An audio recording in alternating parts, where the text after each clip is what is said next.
들어보셨을 법한 말씀입니다. 하나가 되자. 사실 이 하나 되자라는 말은 우리가 많이는 하지만 참 뭔가 교회에서 잘 이루어지지 않는 듯하게 보이는 그런 말씀 중에 하나입니다. 근데 이것을 이해하기 위해서는 이게 어떤 의미인가를 이해하기 위해서는 에베소서 전체적인 분위기를 좀 알 필요가 있습니다. 먼저 에베소서의 주된 주제는 교회론이라고 할 수 있습니다. 교회가 대체 무엇이냐 하는 것에 대해서 깊이 설명을 하고 있는데, 한국 교회는 이 면에서 조금 약점이 있습니다. 한국 교회에서 많이 강조가 된 것은 칭의, 의롭게 된다라는 거죠. 물론 이것을 강조하는 것은 부족함이 없습니다. 해야 되는 것이고, 기독교의 가장 중요한 진리 중에 하나임에도 불구하고 이걸 너무 강조하다 보니 어떤 다른 것이 좀 약해지는 경우가 있습니다. 얼마 전에 수능 봤는데 국어만 잘하면 안 되죠, 그죠? 수학도 잘하고 영어도 잘해야 합니다.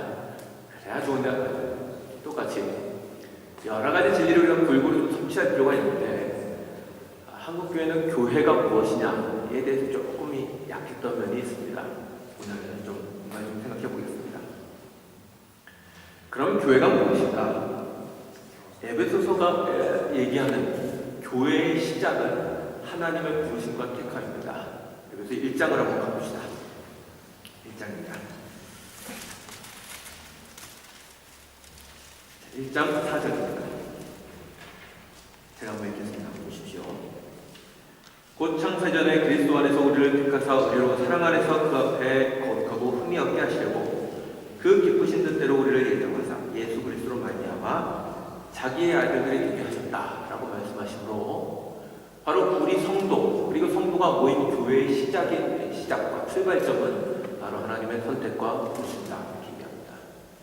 그럼 선택이 이렇게 시작되었는데, 그러면 교회의 핵심에는 무엇이 있느냐라고 얘기하면 그리스도가 그 핵심에 있습니다. 1장 20절 한번 보시겠습니다. 1장 20절입니다. 제가 읽겠습니다. 보시죠. 그 능력이 그리스도 안에서 역사하사 죽은 자들 가운데서 다시 살리시고 하늘에서 자기 오른편에 앉으사 모든 정사와 권세와 능력과 주관하는 자와 이 세상뿐 아니라 오는 세상에 일컫는 모든 이름 위에 뛰어나게 하시고 또 만물을 그 발을 아래 걱정하게 하시고 그를 만물 위에 교회의 머리로 주셨느니라. 교회는 그의 몸이니 만물 안에서 만물을 충만케 하신 자의 충만이니라. 아멘. 이거 상당히 놀라운 말씀입니다. 좀 풀면 이렇습니다.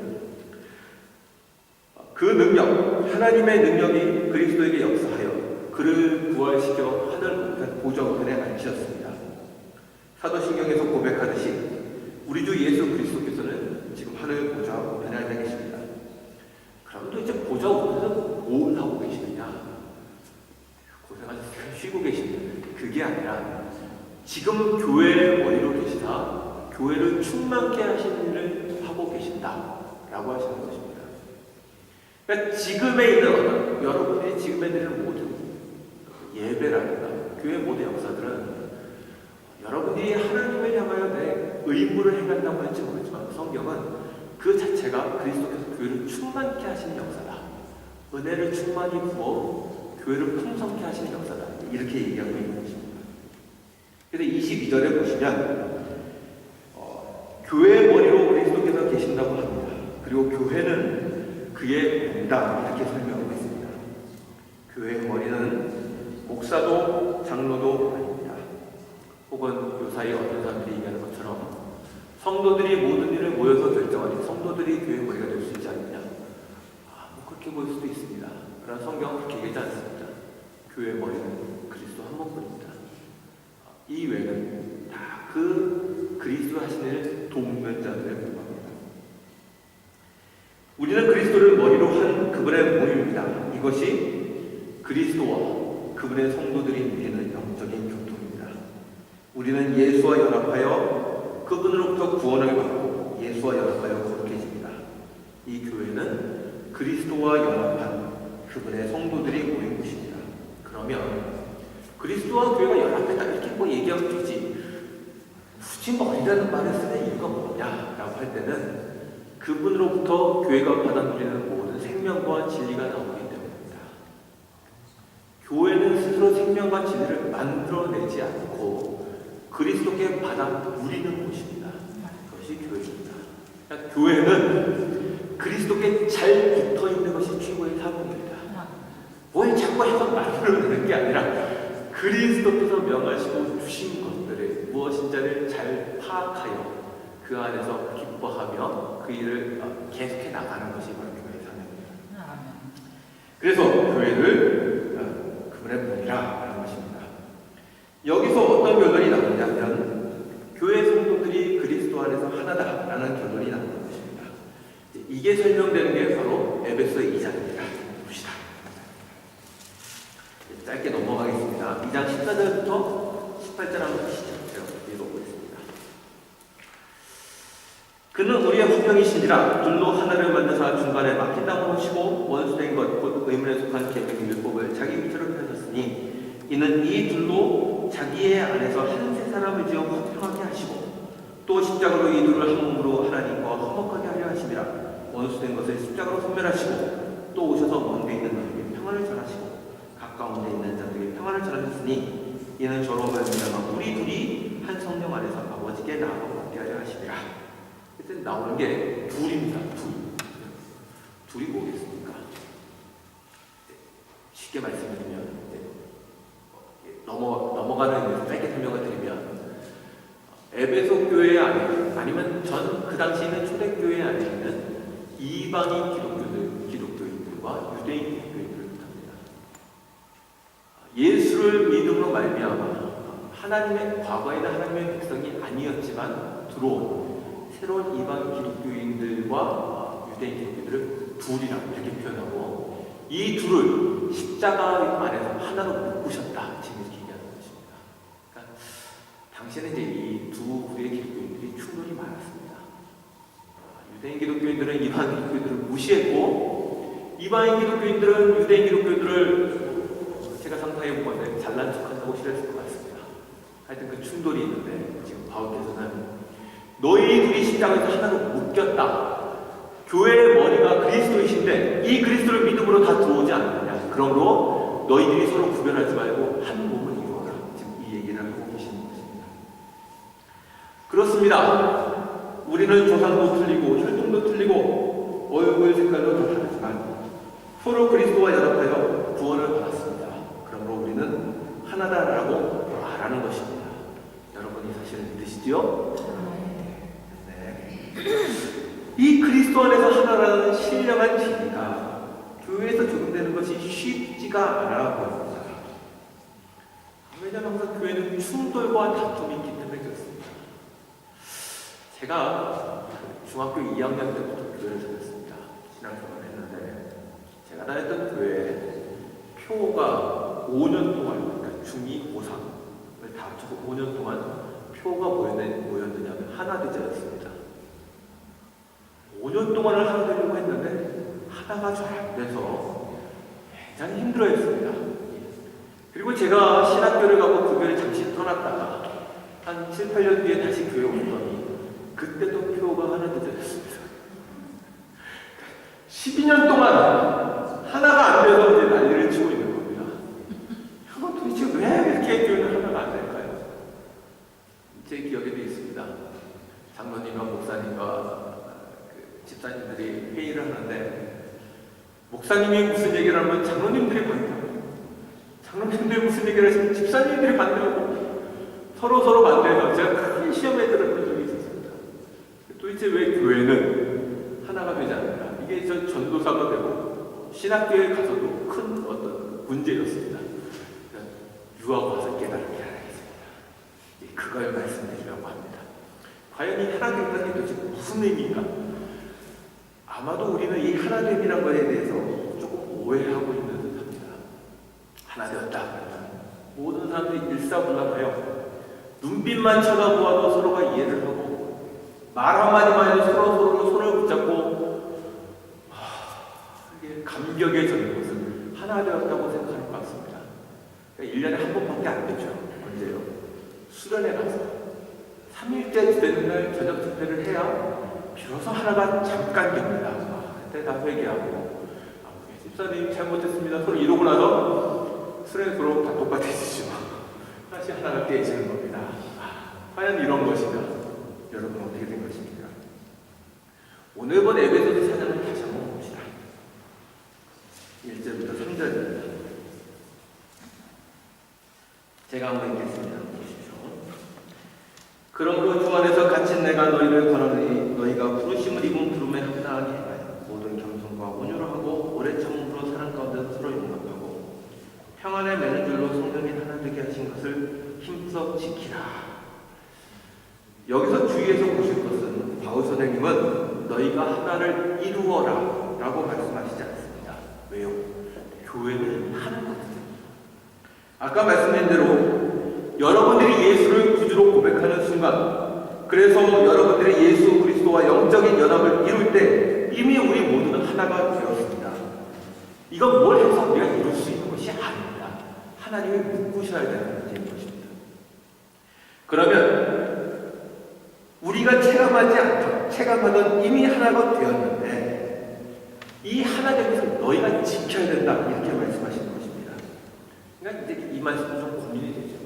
지키라는 말은 깰 수 있다는 말입니다. 그건 좀 아닌 것 같긴 합니다. 왜냐하면 성경에도 분명히 하나님이 하나로 묶으신 것은 사람이 나눌 수 없다고 하셨거든요.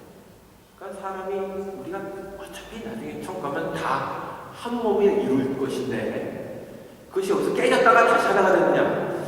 그건 좀 아닌 것 같습니다. 여러분에게 여러 가지 주석이라는 걸 보니까 이것은 우리가 하나 되면 영적인 하나 되면 깰 수 있다 이런 말이 아니라 이미 하나님께서 우리로 하나로 묶으신 것을 너희가 어떻게 삶으로 증명해 나갈 것이냐, 혹은 이 영적으로 하나 되었다는 진리가 너희 삶으로 어떻게 풍성하게 드러나야 하느냐, 이것을 지금 바울 선생님은 하나 된 것을 지키라 이렇게 얘기했다고 하는 설명을 보았습니다. 아주 타당성이 있는 것 같습니다. 그러면 이 영적으로 하나 되었다는 것이 어떻게 증명되느냐? 아까 읽은 대로 4장 2절을 보십시오. 2절을 보시면 이렇게 되어 있습니다. 모든 겸손과 온유로 하고 오래 참음으로 사랑 가운데 서로 용납하고, 모든 겸손과 온유로 행하여 오래 참는 것이 하나가 교회가 하나라는 증명이다 이렇게 이야기해 주십니다. 여기에 바울 선생님이 말씀하는 걸 보십시오. 겸손, 온유, 이것들의 공통점이 뭡니까? 자기를 주장하지 않는 것입니다. 나보다 남을 더 낮게 여기는 것이고 상대방의 말을 부드럽게 들어주는 것입니다. 그리고 오래 참아야 한답니다. 도대체 왜 그럴까요? 한번 계속 한번 읽어보시죠. 4장 4절입니다. 제가 읽겠습니다. 몸이 하나이요 성령이 하나이니 이와 같이 너희가 부르심의 한 소망 안에서 부르심을 입었느니라. 주도 하나이요 믿음도 하나이요 세례도 하나이요. 아까 제가 말씀드린 겁니다. 예수를 믿는 믿음으로 우리는 하나가 되었습니다.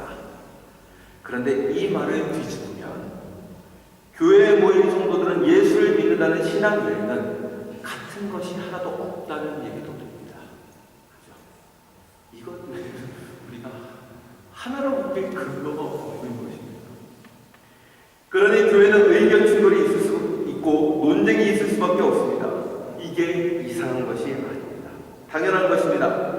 아까 말씀드린 대로 당시 에베소서 교회 안에는 유대인 기독교인들과 이방인 기독교인들이 함께 들어와 있었습니다. 살아온 방식이 다르고 생각이 다릅니다. 예수는 하나님이시며 우리 주이시다 라는 말에는 모두 아멘으로 동의하지만 그걸 넘어서서 우리 야유회로 어디로 갈까요? 이러면 싸우기 시작하는 겁니다. 산으로 가자, 바다로 가자, 밥 먹고 예배드리자, 예배드리고 밥 먹자, 이러고 서로 싸우는 겁니다. 이 일이 쉴 새 없이 교회 안에 이루어지고 있는 것입니다. 실제적으로 그 당시에는 대표적인 문제가 시장에서 파는 고기를 먹어야 하는지 안 먹어야 하는지에 대한 문제가 나와 있습니다. 로마서에도 나와 있고 고린도 전서에도 나옵니다. 지금도 그렇습니다. 교회 안에서 많은 논쟁이 벌어집니다. 여러분이 잘 아십니다. 주초 문제, 술, 담배 문제, 지금도 해결 못해 싸우고 있습니다. 그러면 이런 논쟁을 할 때 누가 신앙이 좋은 사람이냐? 바울 선생님은 목소리 크고 주장이 강한 사람이 신앙이 좋은 사람이 아니라 교회의 하나됨을 지키기 위해서 겸손과 온유와 오랜 참음으로 자기 나라를 지키는 사람이 신앙이 좋은 사람이다. 이렇게 얘기하는 것입니다. 아멘이 잘 안 되십니까? 여러분, 여기는 어떤 우리의 어려움이 있습니다. 무엇인가 하면 교회는 한번 바르게 가야 합니다. 그렇죠? 여러분이나 저나 다 그것에 대해 동의합니다. 그러다 보니 서로 이것이 옳다고 생각하는 사람이 둘이 충돌하게 되면 서로 교회가 일로 가야 옳다고 생각하기 때문에 그걸 잘 굽히지를 않습니다.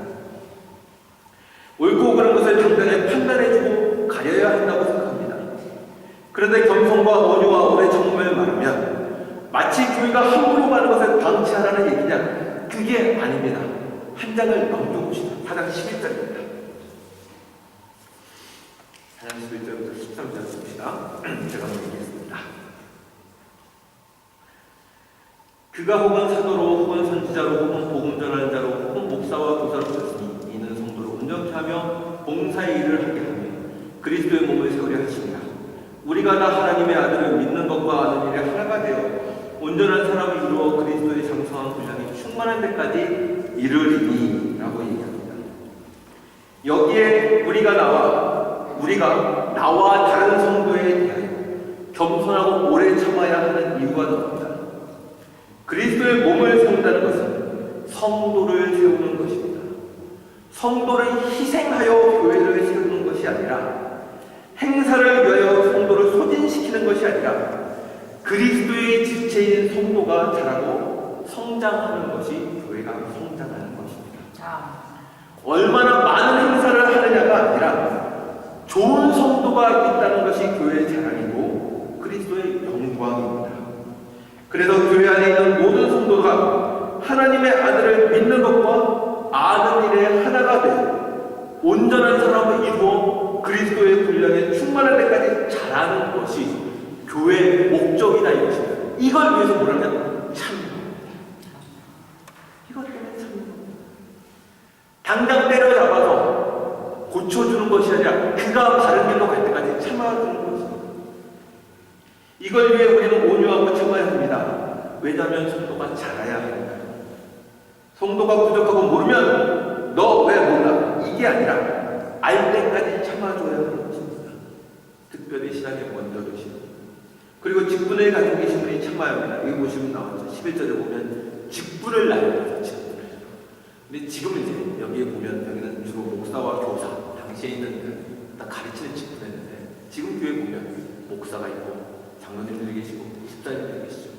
이분들을 세운 이유는 성도들 모든 교회 성도들이 온전케 되는 것을 돕기 위해서 세워진 사람이라는 거죠. 그래서 서로 참아야 합니다. 제가 한국에서 전도사 시절에 학생부 교사를 하시는 집사님이 계신데 이분이 하루는 이제 와서 그러시는 거예요. 자기 집사님 아들이 사춘기인데 저녁에 직장을 끝나고 집을 가는데 자기 아들이 이렇게 울려다 보니까 자기 아들이 계단 나오게 나와 있더래요.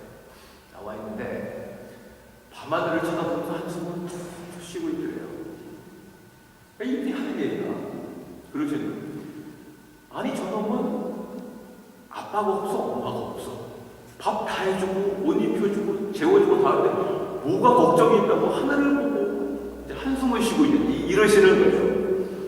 걱정이 되는 거 들어가서 무슨 일이냐 대답도 안 해요. 집 안으로 들어가서 꽉 닫아버리고 말도 안 하고. 그러니까 이거 이제 도의적죠. 그렇죠. 저는 좀 속이 뭐냐 모르겠는 거죠. 그러니까 이제 회사 가서 자기보다 나이가 많은 분들한테 물었대요. 아무리 과장님, 아무리 부장님, 우리 아들이 도대체 저러고 있는데 저거 도대체 어떻게 해야 됩니까? 이랬더니 그분들이 한결같이 하시는 말씀이 그렇더랍니다. 냅두면 나중에는 알아서 다 기가 나와. 지금은 그냥 자네가 참아야 돼. 이게 다 대답이야. 이렇게 부모가 자녀를 품듯이 여러분 교회는 서로를 품는 것입니다. 사람 속을 어찌합니까? 내 자식 속도 모르는데 내 옆에 있는 성도석은 어찌합니까? 기도해서 합니까? 안 알려주십니다. 그럼 프라이버시 문제입니다.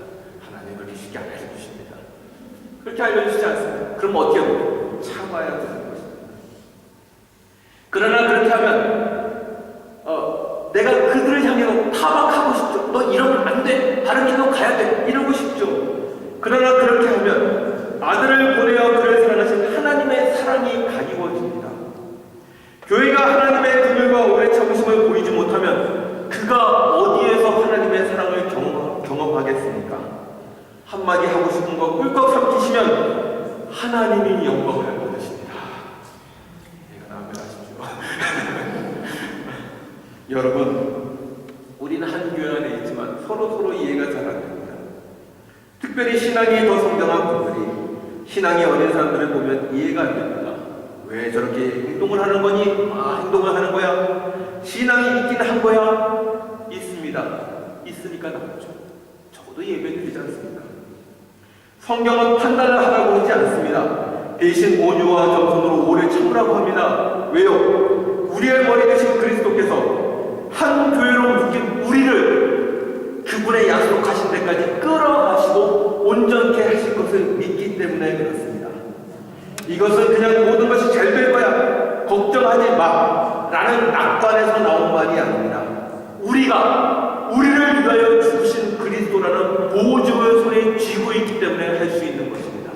나를 사랑하신 그리스도께서 너도 사랑하신다. 그러므로 너를 믿는다. 이렇게 나가는 것입니다. 로마서 14장 한번 보여주세요.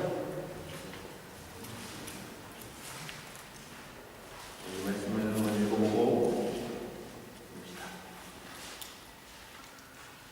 로마서 14장 1절부터 4절입니다.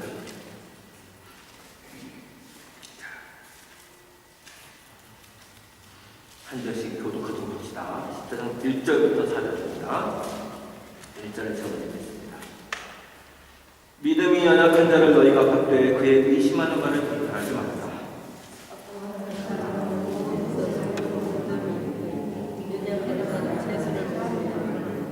먹는 자는 먹지 않는 자를 업신여기지 말고 먹지 못하는 자를 먹는 자를 판단하지 말라. 이는 하나님이 저를 받으셨습니다. 남의 아이를 판단하는 너는 누구냐? 그 섰는 것이나 넘어지는 것이 제 주인에게 있으니 저가 세움을 받으리니 이는 저를 세우시는 권능이 주께 있습니다. 아멘. 이 본문은 제가 아까 말씀드린 초대교회에 있는 논쟁 중에 하나입니다. 시장에 나와 있는 그 제단에 한번 받쳐진 고기를 먹어야 되느냐 말아야 되느냐 서로 싸우죠. 고기를 먹어도 된다는 사람이 이렇게 얘기했습니다. 어차피 우상은 없는 거다. 근데 거의 좀 받치고 나온 것입니다. 무슨 문제가 되겠느냐. 그리고 안 된다고 하는 사람은 그래도 우상이에 받쳐도 어떻게 기독교인이 먹을 수 있느냐, 이 얘기를 하는 것입니다. 근데 바울 선생님은 먹어라 먹지 마라 이렇게 말하지 않고 다른 말을 합니다. 그것으로 인하여 피차의 사람을 판단하지 말아라. 지금 이 말을 하고 있는 것입니다. 3절에 그렇게 나와 있죠.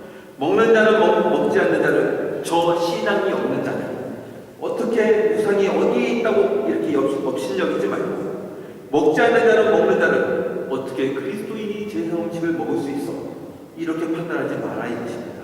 그런데 그 다음이 더 중요합니다. 왜 그렇게 하느냐 하면 저를 하나님께서 받으셨기 때문입니다.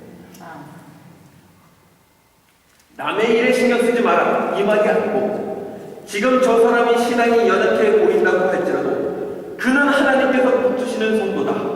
그러므로 한두 가지 잘못했다고 해서 부족하다고 해서 마치 그가 하나님으로부터 떨어질 것처럼 생각하지 말아라 이것입니다.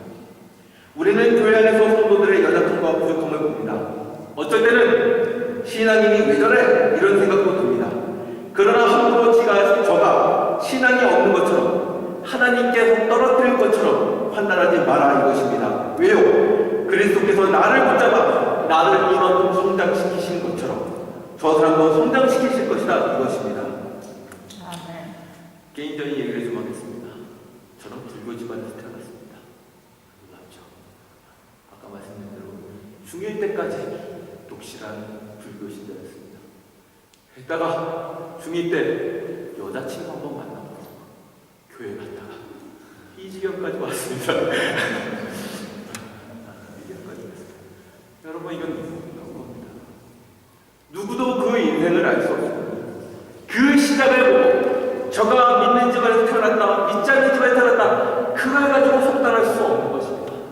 잠시 그가 방황했다고 할지라도 그의 결과를 함부로 속단할 수는 없는 것입니다.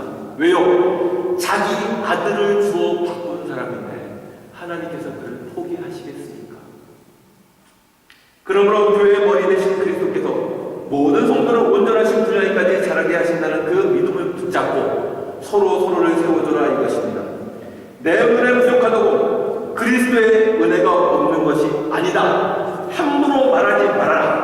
그에게 함부로 대하는 것은 그를 붙잡고 계시는 그리스도께 함부로 대하는 것이다. 남의 하인을 판단하는 넌 누구냐? 그의 쓰고 넘어짐이 그의 권능자의 손에 있다. 네가 함부로 얘기하지 마라. 아마 바울은 그거에 대해 가장 크게 체험했던 사람일 것입니다. 그렇죠? 바울같이 그 얘기에 대해서 큰 증인은 없습니다. 여러분, 이게 교회가 하나라는 증거입니다. 교회가 하나라는 것은 어떤 감성적인 동질성이나 모두가 하나의 일을 하는 데서 나타나는 것이 아닙니다. 그런 것은 세상 사람들이 모이는 동호회에서 더 잘 나타나는 것입니다. 교회는 그렇지 않습니다. 믿음 하나 서로를 받을 수 있는 곳이 교회입니다. 상대방을 그리스도가 받으셨음을 인정하여 함께 이 길을 가기로 하는 것입니다. 어느 부모가 자기 자녀를 선택했습니까? 하나님이 맺어주셨죠. 마음에 됐다 마음에 안 들죠. 그래도 어쩝니까? 하나님께서 주신 것. 내 부모가 마음에 안 들어도 어쩝니까? 하나님이 묶어주신 거예요. 똑같습니다. 여러분 왜 이 교회에 모여 계십니까? 아무도 그거 모릅니다. 하나님이 여러분을 묶으셨습니다. 그럼 어쩝니까? 같이 가셔야지. 네. 마음에 안 드는 게 있을 수 있습니다. 부모 자식 간에도 마음에 안 드는데 어떻게 옆에 있는 사람이 마음에 안 듭니까? 말도 안 됩니다. 마음에 안 들어도 그리스도께서 모두를 위해 죽으시고 그를 온전케 하시겠다는 언약이 있기 때문에 모두 천국에서 함께 웃고 서로를 하나로 묶으시는 그 영적인 충만이 나타나는 그 시간을 향하여 모두가 상호가 함께 가는 것입니다. 그리고 내가 상대방을 향해 판단하지 않고 그리스도께 맡겼을 때 그리스도께서 저를 온전케 하시고 우리 모두를 온전케 하시자 믿는 것입니다. 이것이 교회가 하나가 되는 것이고 충만으로 가는 것입니다. 이렇게 서로를 잡아 한 몸을 이루어 가시는 도로통일 중앙교회가 되시는 주님의 이름으로 축원합니다. 기도합시다. 아버지 하나님, 은혜를 감사합니다. 주님께서 이 교회를 한 몸으로 부르셨습니다. 주의 말씀에 따라 서로를 참아 그리스도의 충만으로 가게 하시옵소서. 예수님의 이름으로 기도합니다.